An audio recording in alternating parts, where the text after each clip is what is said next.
د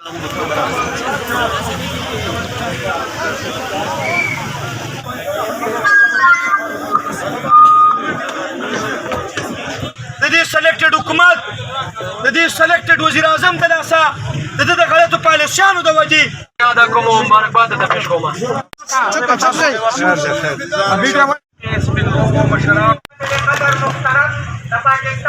خلاف راغونډ شوي چې په ملک کې یو ډېر زیاته روزۍ دپاره خپل بچي خرڅوي. الرحمن الرحیم